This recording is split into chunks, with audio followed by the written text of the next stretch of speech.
Passamos já para a doutora Maria Clara Macedo, também da Universidade do Porto, que nos vai falar sobre... nos irá falar sobre a aplicação de indicadores bibliométricos às ciências sociais e humanidades, utopia ou realidade. Não sei se tem uma interrogação, se não, aqui não tenho. A doutora Clara é uma pessoa muito interessante, eu também a escutei no ano passado, e foi muito bom. É licenciada em Filosofia e pós-graduada em Ciências Documentais, opção Biblioteca, também pela Universidade do Porto, e em 2002 foi convidada pela reitoria da mesma universidade para desenvolver um gabinete de apoio às bibliotecas da Universidade, o GAB-UBS, hoje chamada Biblioteca Virtual, na qual ela continua a desenvolver a sua atividade e a dar a sua colaboração e o seu apoio.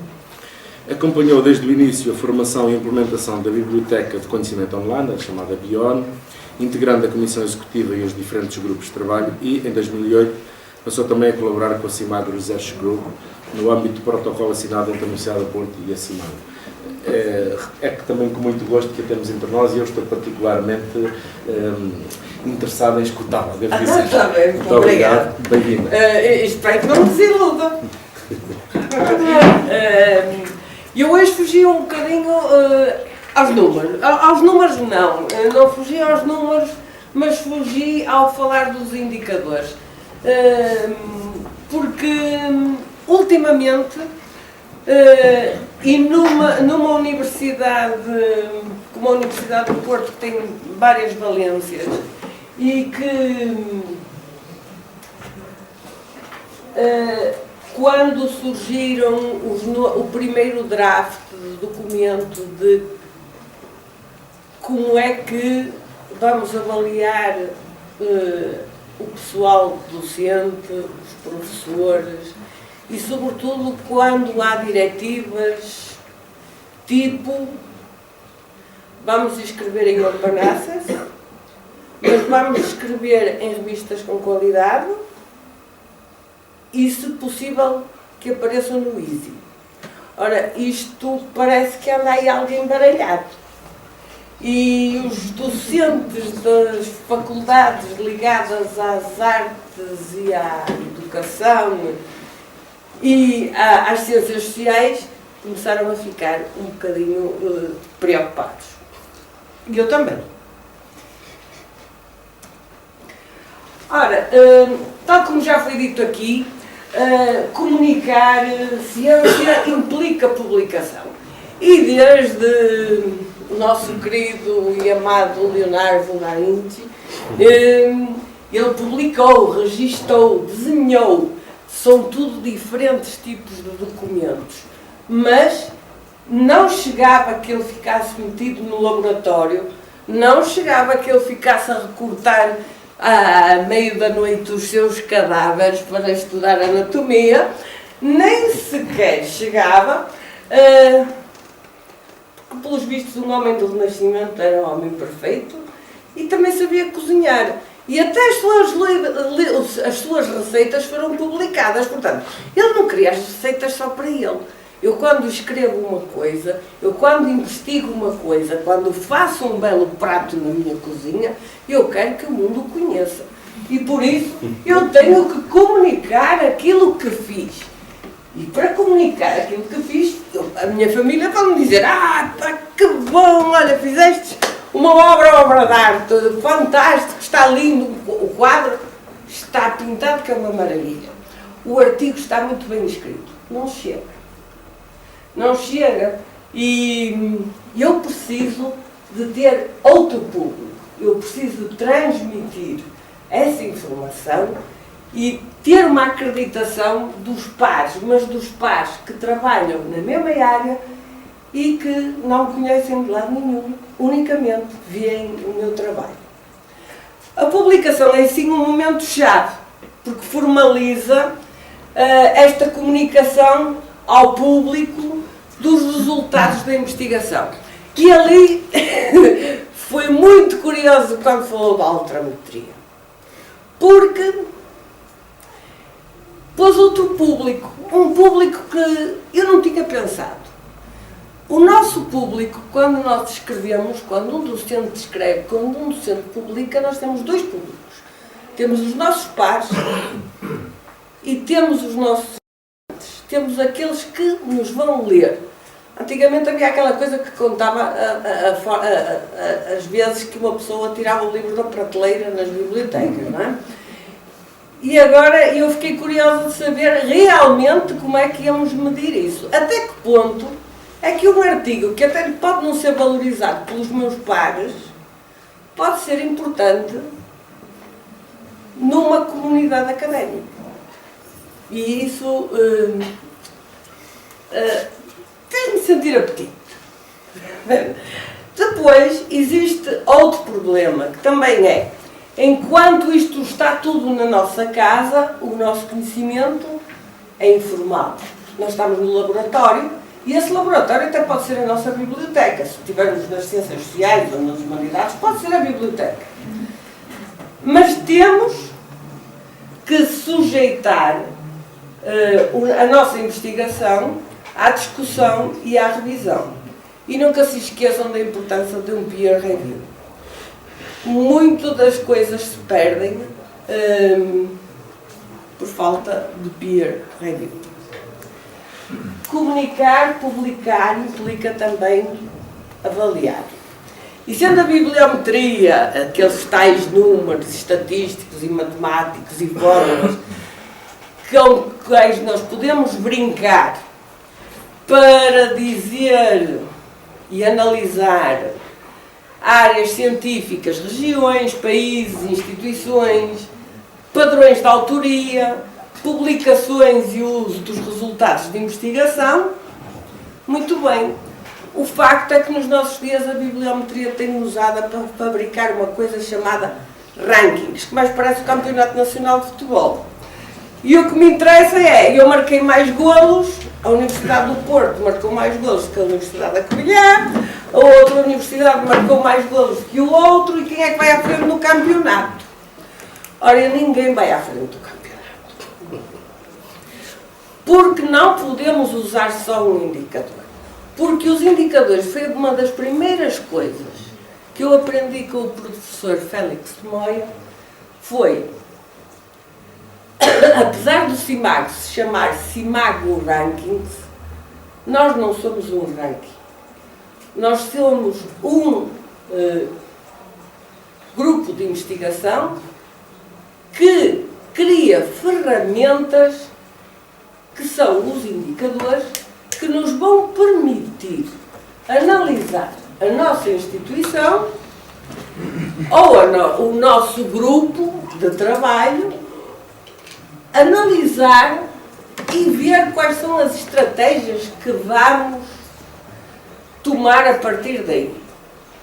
Quando um reitor tem um orçamento na mão, quer oferecer um prémio a um departamento, vai perguntar assim, mas afinal qual foi o departamento que publicou mais? Ou vai publicar, mas afinal qual é o departamento que tem mais qualidade? Ou afinal qual é o que tem o indicador? Vai ter que fazer uma junção para traçar a sua estratégia. No fundo, e como a Paula disse, que ela já descreveu todos os indicadores, mas não há indicador que eu conheça que não se baseie nestas, corrija-me se eu estiver errado. É assim, primeiro, toda a gente gosta de contar números de outputs, papers, artigos, que é tudo a mesma coisa, publicados em revistas científicas para terem uma intensidade de produção. Ou seja, eu tenho 100, tu tens 200, aquele tem 50, o outro tem 4. Depois juntam a isso e vão ver o número de citações. E então, juntando o número de citações com o número de papers, vão ter coisas tipo o índice H, o impact factor, ou então umas ponderações um bocadinho mais robustas para lhe tirar alguns enviesamentos, como o SJR, criado pelo professor Moya, ou o SNP de lei. A análise das concitações permitem mapear a atividade da pesquisa, as conexões entre autores e estudar novos campos de investigação. Esta parte aqui das concitações e do traçar esse mapear, que nós vimos tanto com o Sebastian como o David, o tentar mapear os clusters que surgem lá no meio, que são às vezes muito pequenininhos, mas que vão crescer se alguém nos ajudar, ou vão abafar de vez se ninguém nos ajudar. E aí é que eu acho terem em atenção essa parte. Outra parte que aqui eu pus em nota é que tanto o Sebastian como o David, Easy, Elsevier, Web of Science, Scopus, só deram exemplos de medicina, ciências dos computadores, revista Blood, medicina, e não falaram dos outros.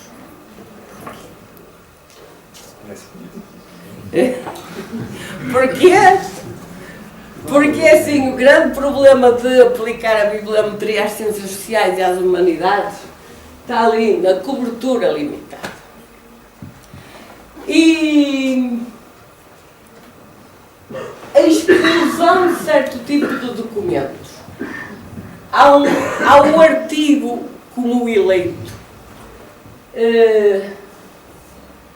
Os livros ficam de fora, as teses, as monografias, os relatórios. E quando eu falo há bocado disse que até estavam a pedir as pautas, eu até acho que sim. E as exposições, porque há quadros que são provas académicas. Por exemplo, a nível de artes. Alguém as tem que avaliar. Docentes, não é de estudantes. Está bem, mas os docentes também são. Um docente provavelmente faz mais, se for um docente de Belas Artes, faz mais depressa um quadro do que escreve um artigo.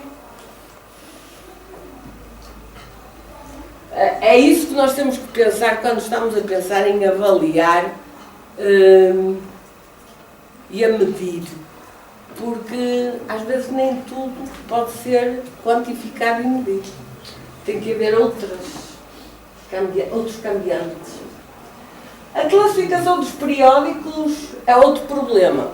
É o encaixar os periódicos, muitas vezes encaixam em mais que uma categoria, outros não estão bem divulgados e não aparecem em nenhuma categoria. A instabilidade dos títulos é fatal nas ciências, estamos a centrar nas ciências sociais e humanidades. Eu não estou a falar das grandes revistas. A Science foi sempre a Science, a Nature foi sempre a Nature e por aí fora. Eu estou a falar naquelas que são revistas que passam a vida a trocar de nome, são a mesma, não têm continuidade. Isso é mau. Há uma grande dispersão de títulos. Os títulos nacionais nesta área são muito importantes. Nacionais, quer sejam aqui, quer sejam noutra nação qualquer. Os títulos nacionais são sempre importantes. E porquê? Porque a orientação local e regional de muitos, é local e regional de muitos estudos. E por isso há muita tendência para ficarem em revistas desse local. A acumulação de citações nas ciências sociais também é bastante mais lenta e limitada, até por causa do tipo de documentos que se acham. Grande diversidade das fontes bibliográficas, que também é uma verdade, há catálogos e bases de dados específicas que até agora, e por não darem, nós temos duas grandes bases, a Easy, a Web of Science e os Scopus. Mas nas ciências sociais nós todos sabemos que temos grandes bases de dados importantes, como a SOC Index, como a de literatura, como a PsycInfo, como a ERIC, como o Education Source. são tudo bases importantes e que nós não sabemos o que é que lá está, porque não nos permitem contar as citações nem contar os artigos. Portanto, temos que fazer... Em relação a esta parte da cobertura, eu tinha aqui uma nota. Eu sei que o Sebastião já me mandou por e-mail a explicar como é que eu podia fazer para que uma revista entrasse na Easy. Também tenho a lenga-lenga de Elsevier de como é que uma revista pode entrar nos copos. E o que eu sei é que tem que penar pelo menos 2 anos e ser visível e ser citado. Por isso, eu peguei numa base que não é usada há muito tempo, que é o Ulrich. O Ulrich permite-me ter acesso ao registro e à informação de todas as publicações periódicas a nível mundial. É uma base interessante até agora, que começam a surgir revistas esquisitas, com títulos esquisitos, por parte de um open access predador, e que nós aqui podemos tirar algumas dúvidas do que realmente acontece a nível dessas revistas. E então temos a nível mundial 377 mil títulos ativos, dos quais 111 mil são das ciências sociais. Enquanto que em Portugal, no global, existem 1456 e nas ciências sociais 920. Depois online são 97 mil, 29 mil, 187, 142. Reparem como é interessante isto. Primeiro, a importância da revista, e isso eu chamo a atenção de todos, aqueles que publicam e têm revistas nas ciências sociais, artes e humanidades. Vamos deixar o papel, está bem? Podem manter o papel, mas ponham em ação, porque a revista tem que estar visível. Uma forma dela estar em papel é uma forma dela estar fechada, mais guardada, mais resguardada. E então é que nunca mais é vista por aqueles senhores e nunca mais entra para as bases que a gente quer. Depois outra coisa que é engraçado é que, e talvez por essa necessidade, as revistas que existem online, no total são 187, mas a maioria são das ciências sociais e humanas. Ou seja, a parte do resto das ciências despreza totalmente a publicação nacional. Não me levem a mal, mas é verdade. O acesso aberto, exatamente a mesma coisa. Ou seja, das 101 que existem a nível nacional, 81 são da área das ciências sociais e de humanidades. O que nos dá um certo ânimo para poder... Como a Paula mostrou o outro lado do CIMAG, eu mostro o lado das revistas. E para quê? Isto também está tudo em open access. É só clicarem no CJR e têm acesso a estes números, podem ficar a fazer as brincadeiras que quiserem. É assim, aquilo que eu quis provar aqui é que o total de títulos no CIMAG são 20.544. Das artes e humanidades são só 2.078.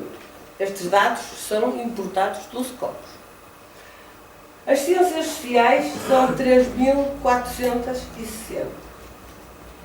Agora reparem, uma revista que esteja no top dos tops das ciências tem um SJR de 39 qualquer coisa. Ou seja, uma revista que tem 2 ou 6 nesta área não vale nada. Mas uma revista que esteja nas artes e humanidades e que consiga um indicador 2 está no top.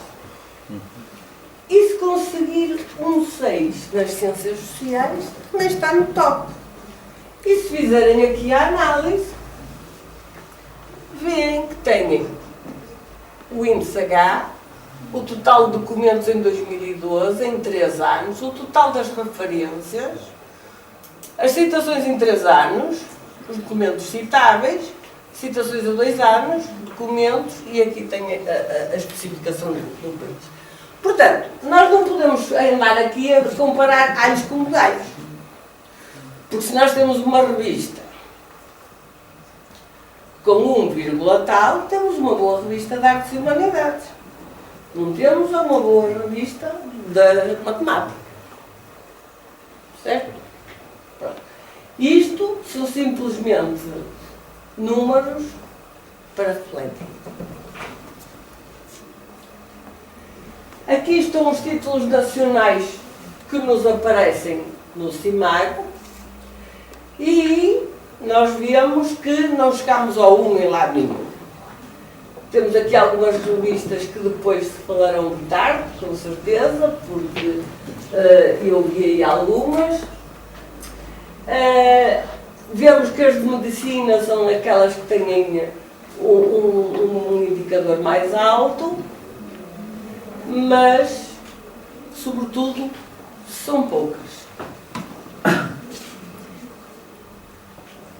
Quando vemos a nível de tabela o que foi feito e o que foi escrito nos vários anos, a nível dividido pelas diferentes áreas, nós vemos, primeiro, que a data limite para começar a crescer é ali 2004, 2005.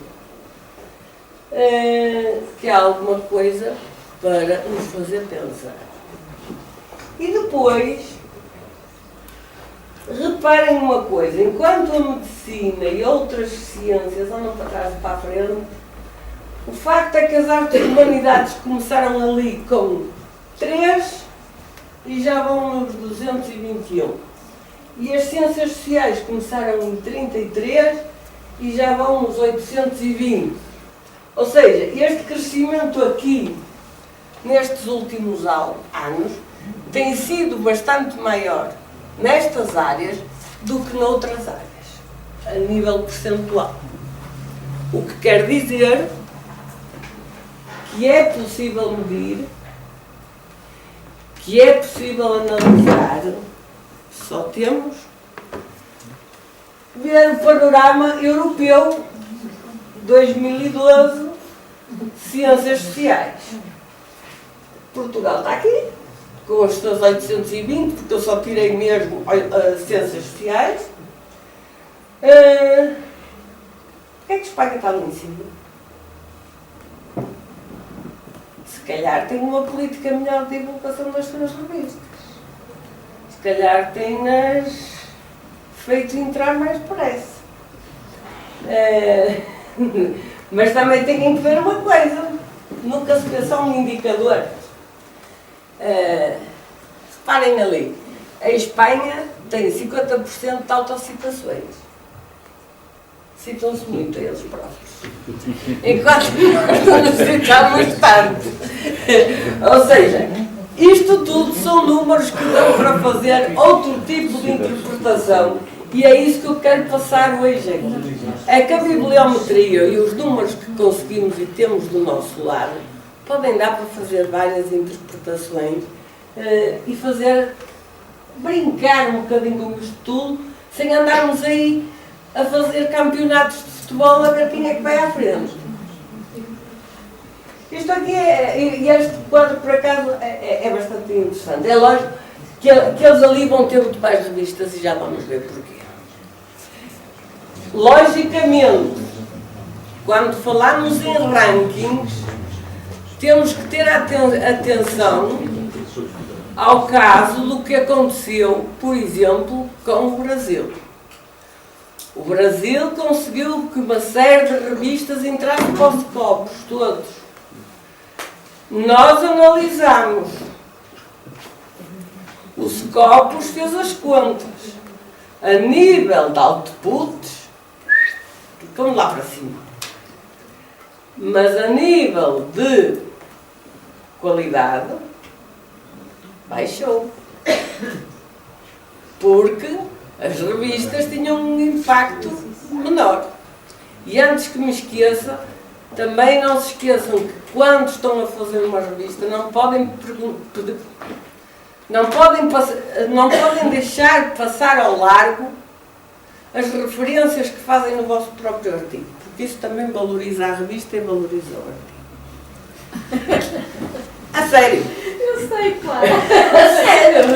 É que antes que eu me esqueça, ora, no meio deste quadro todo de Portugal, uma coisa que surge aqui, as artes e as humanidades, os filósofos e assim começaram a escrever a partir daqui.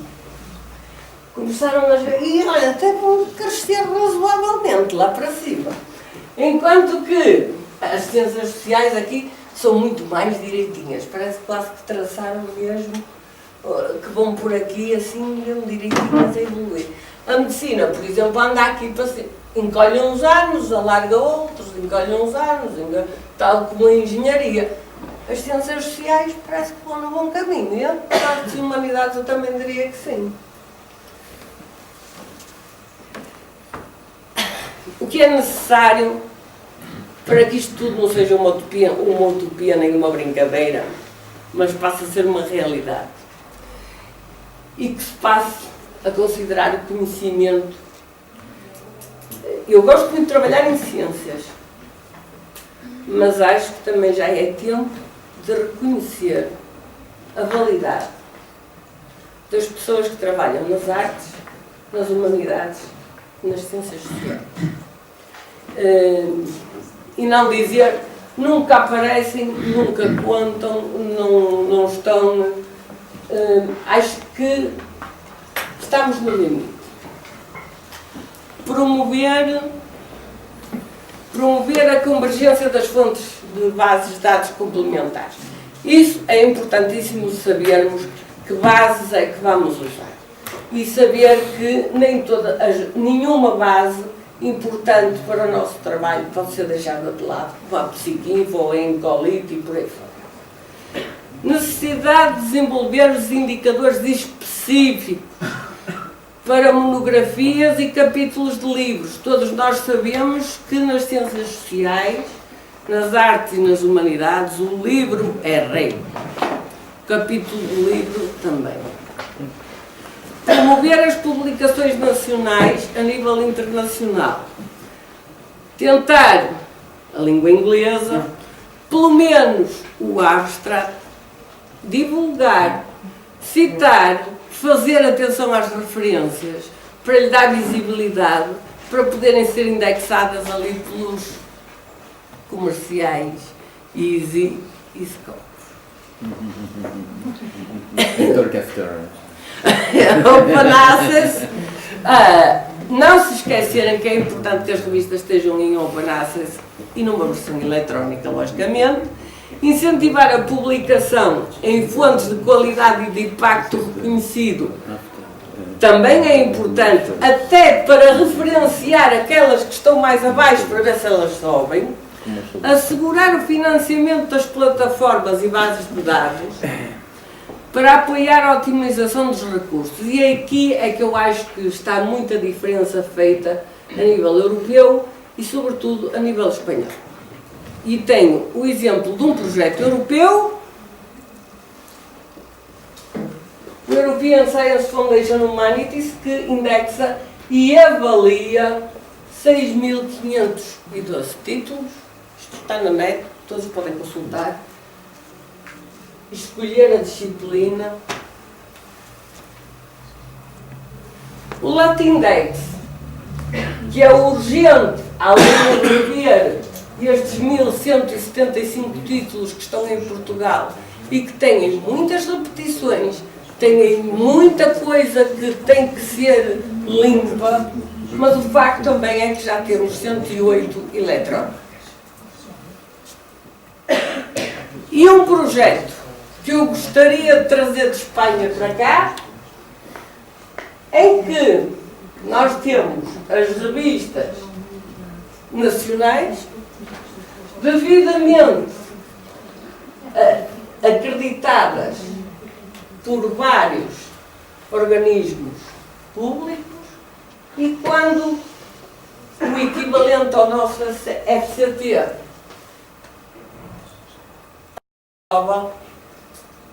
tem uma luzinha azul, uns pintinhos azuis. E nós assim sabemos como é que a nível nacional, quais são as revistas que temos que subir, quais são as que podemos evitar, quais são as que podemos usar para transmitir o nosso conhecimento. Obrigada, espero não ter feito.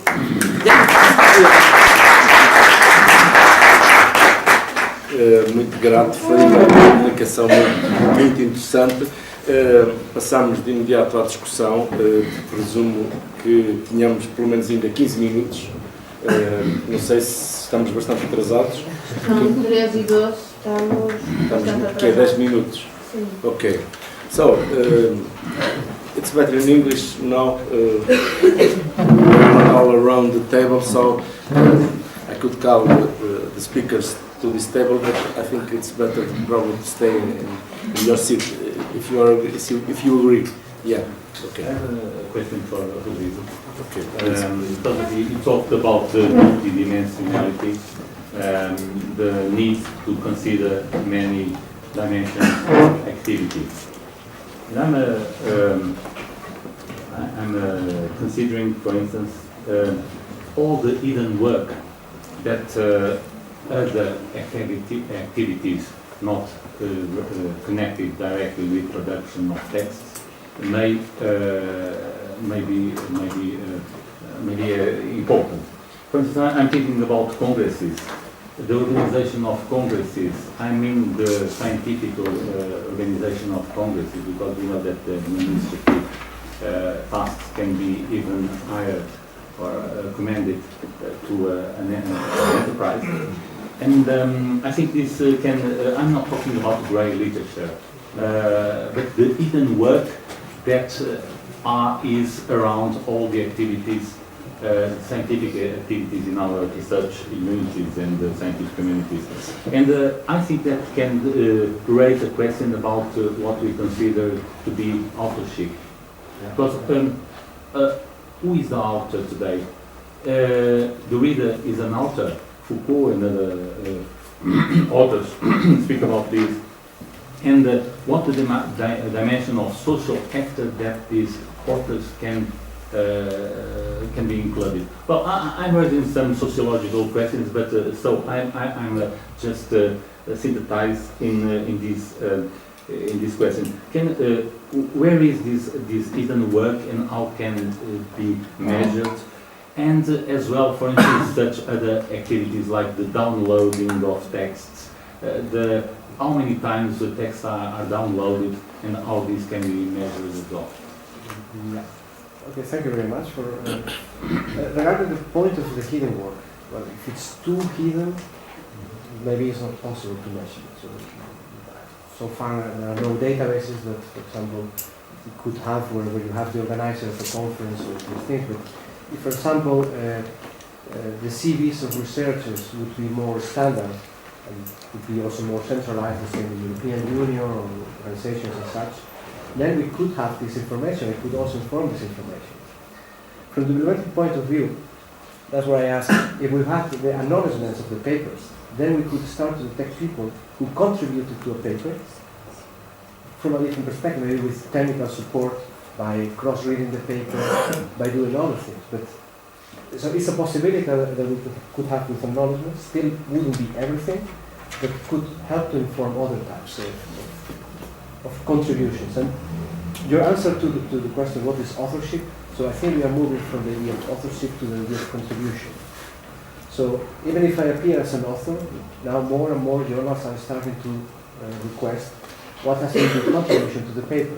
For example, people say I contributed to the elaboration of the experiment, the analysis and the writing of the paper. some others participated maybe only in the writing of the paper or in the analytical part. So maybe we may change from the idea of authorship to contributor, and then instead of having the idea of an author as a unique and fixed thing, we could have more degrees of contributions. So that could be the future. Where would you draw the line? Because if I invent a piece of software that then someone then uses to write a text, would I still be a contributor to that text? Well, in a way, that's up to the authors or the contributors to say, well, how much credit do you receive for this paper? Maybe we should work together, social scientists and bibliometric professionals to. For sure. And just another point, the co-authors, for instance, in a collective book, very often who is cited is a particular author and not the organizer. Yeah. That's a very important bibliometric issue. Can we? Yeah, it's difficult to. That depends on the data is collected. So I don't know in the book citation index if I think you do something with chapters. Well, I want to. This what in answer to Clara. I want to discuss about the book citation. But before I think. Please. Yes, I have a comment, one for Rodrigo and another one for Clara. I will probably do both in English, not to change the language in the middle. For Rodrigo, you on the new metrics, you mentioned the question of usage for PLOS articles, but I think the usage is, I think, a very interesting area for alt metrics, not only for PLOS, but everywhere. But there is a big challenge that I would like you to comment on this. That in a growing open access world where you have multiple copies of documents, you have multiple places where they are being used or downloaded. And the question of kind of consolidate or normalizing usage information from disparate data sources is probably one of the big challenges to create some useful indicators or some useful data, but really it's a very important aspect because, for instance, for PLOS journals you have the data now from PLOS, but then that article will probably be on PubMed Central, and probably in if it is a paper from 10 researchers from 10 different universities, plus in 10 additional repositories, and it is getting usage from these 11 or 12 different places. For Clara, I would agree or subscribe most of what you said, but I was a little bit puzzled with the numbers of UWICs. Did you filter by academic or scholarly journals?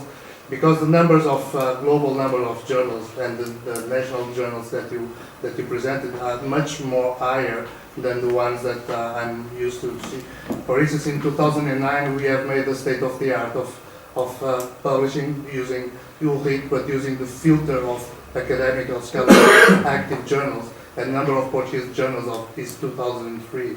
The numbers that I see internationally of peer-reviewed journals on ULRIC is 29,000, not one or so. And for instance, as far as I know, Web of Science has around 9,000 journals, I think. 12,000. 12,000 journals, and Scopus around 20,000 journals. Well, we can, okay. But the question is, so that is very quickly, and I don't make the filter. I only make the filter for active.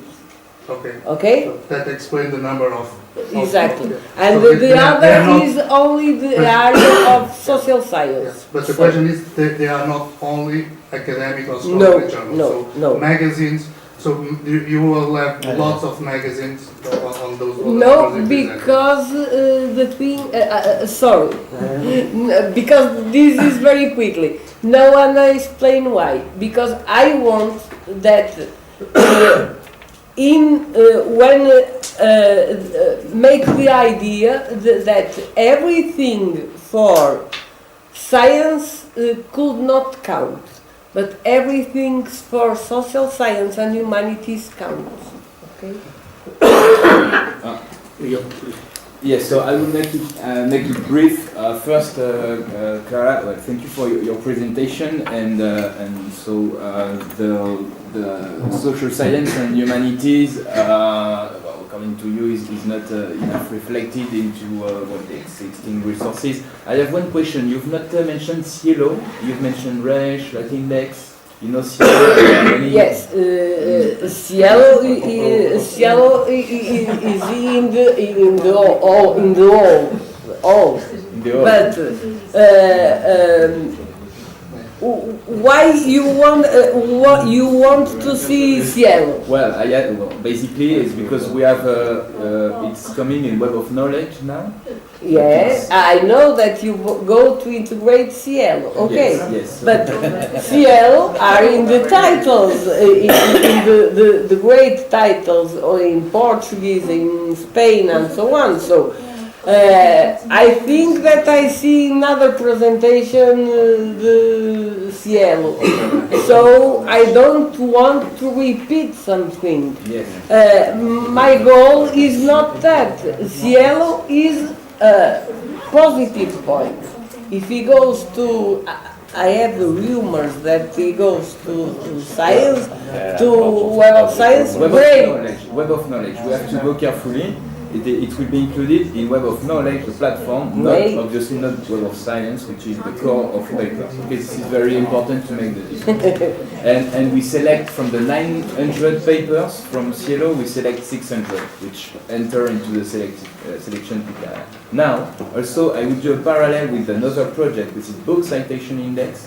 So it's an effort to also cover humanities, and especially you have to consider, don't forget that we did a study 2 years ago, and we realized that half of the citations from journals from Art and Humanities Citation Index, half of the citations go to books, of course.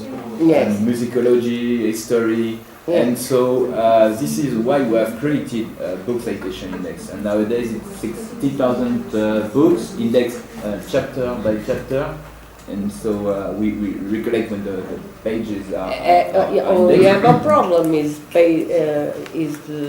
another thing to pay. Well, the only problem. Well, discuss it with. If you put everything in Web of Science. Well, but you will get Cielo for free. I mean, all the users will get Cielo for free.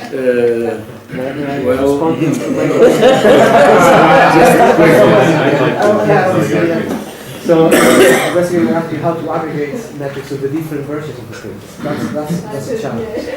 Still, if you have something like the DOI, you can collect them and depend. So that will solve the problem between PROS and PubMed. But for example, you have a more interesting challenge is the version in archive. So the version in archive, this repository would receive a download, and this version is normally before the paper is finally published. So it may happen that the final version has slight differences in titles, so it's even difficult to make the matching. So that's why downloads and views are also metrics that are useful, but you always have to count these limitations. So I'm looking downloads in the website of the publisher or in other websites. But you have to count this limitations.